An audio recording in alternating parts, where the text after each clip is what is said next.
Hello, Professor. Today we will present a short overview of our project, Research on Talent Performance Management in Knowledge-Based Enterprises.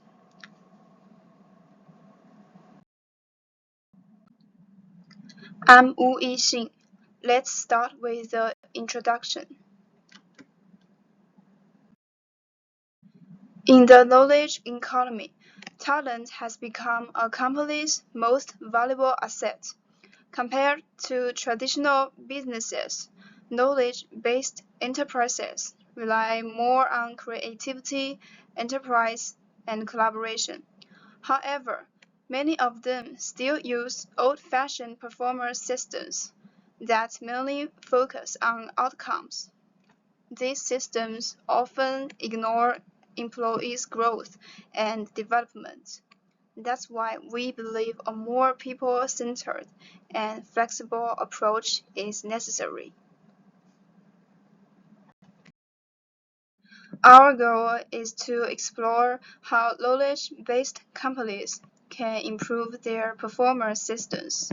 We used Deloitte as a case example to look at how talent performance is currently managed and what problems exist. Based on that, we proposed several suggestions to help build a more effective, growth-oriented system, one that supports both companies' performance and employee development. Hi everyone, my name is QINGYUAN. For my part, I will be covering Chapter 2. The goal of this chapter is to build a strong base for our research. First, let's talk about the literature review. We looked at three main topics. About talent development, studies show that companies should see this as a very important task. It's a process with different stages, like a foundation, growth, and contribution stage. Next, performance management. The new trend is to use real-time feedback. The tools have also changed, from KPI to OKR and the balanced scorecard. And the modern approach is talent growth oriented. This means it should be people focused and help employees grow. Okay, now I will quickly introduce the key concepts and the guiding theories we used. Performance management is a process to improve performance for people and the company. Talent means people with the right skills to help the company grow. We use three guiding theories. First, the balanced scorecard help us measure many different things, not just money. Second, XUEQING theory. This theory says people are motivated if they believe hard work leads reward they want. And third, Maslow's hierarchy of needs, which help us understand and meet the different needs of our employees to increase motivation. So, to sum up this chapter, our review shows that company needs a good process for performance management and should focus on developing talent. The series we choose give us strong base for our recommendations. Okay, that's all for my part. Thank you.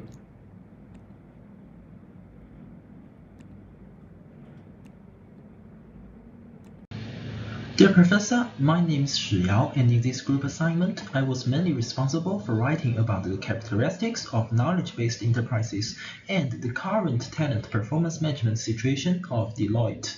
First of all, I would like to start with the characteristics of knowledge-based enterprises.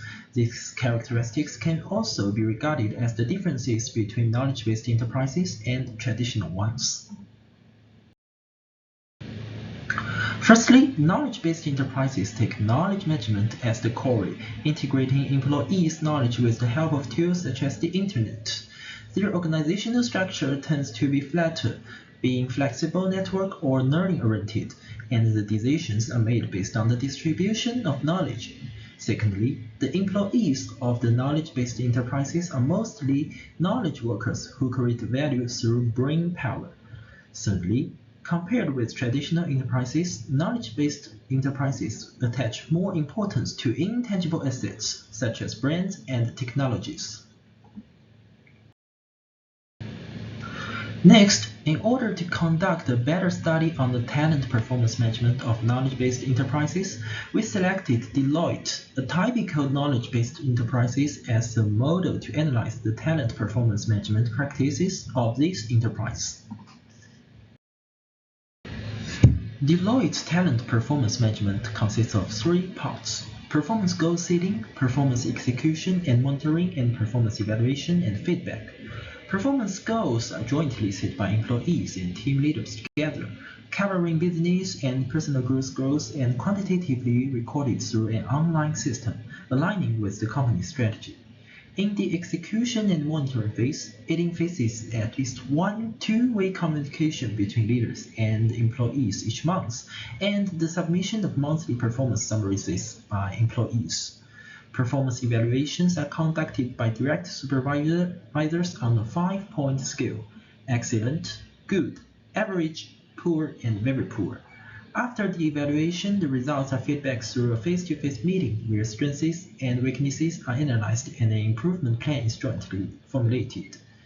This process not only reviews past performance but also clarifies future development directions.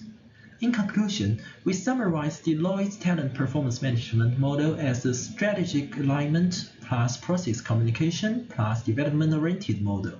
Overall, this model is efficient and useful, but there are also some detailed issues and problems, which will be elaborated on by my team members later. That's all for my presentation. Thank you.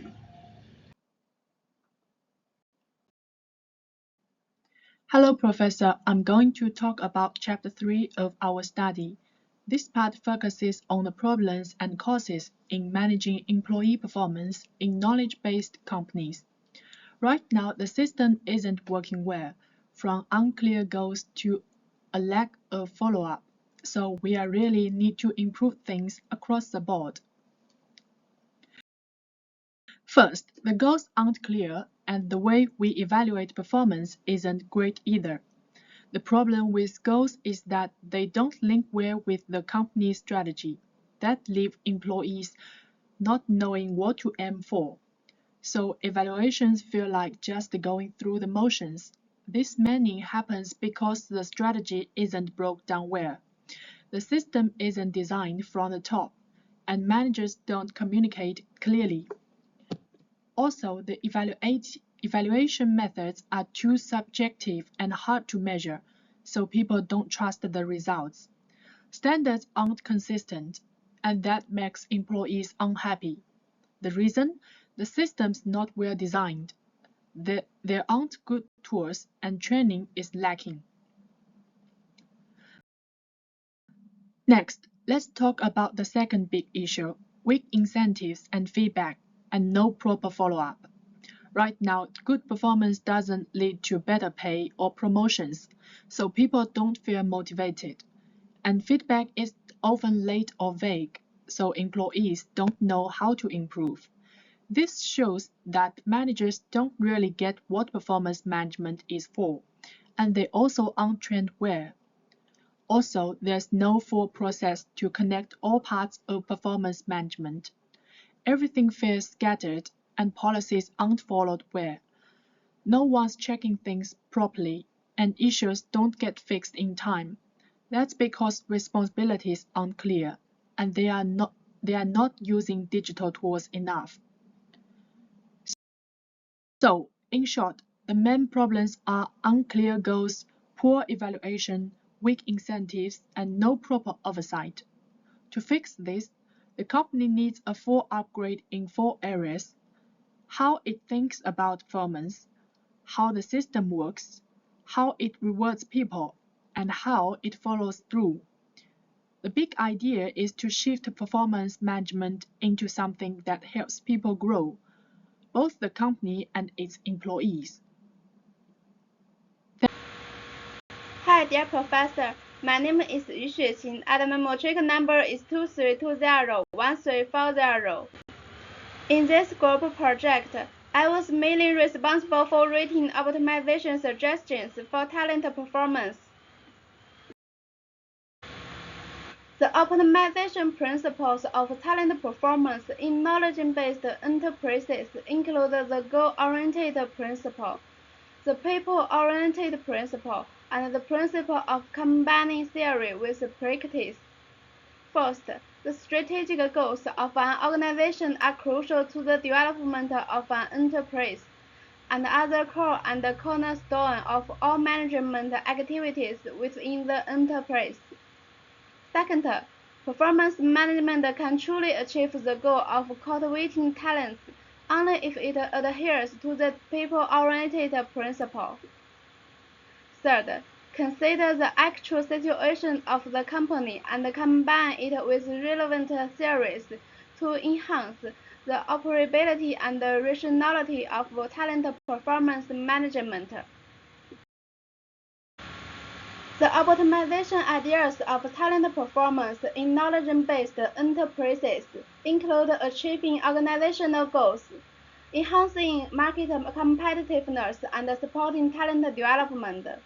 First, enabling employees to grow and develop in the direction of achieving organizational goals, and cultivating talents that are more adaptable to organizational development.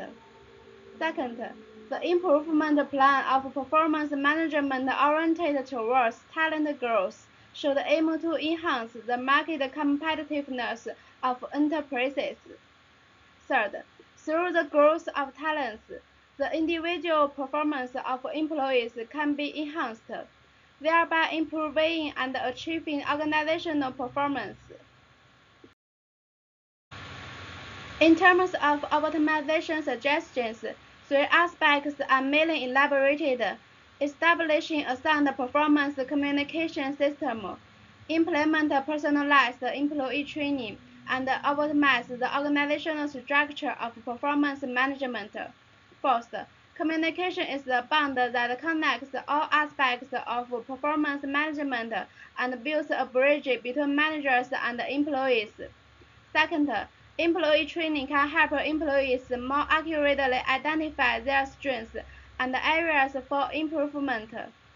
Third, performance management supervision helps to optimize and improve problems existing in performance management. To sum up, performance management in these companies shouldn't just focus on short-term results. It should also support learning, feedback, and long-term career growth. Our recommendations include building better communication channels, offering personalized training, and using evaluation results to support development. We believe this approach helps both employees and organizations success together. That's all for our group's presentation. Thank you.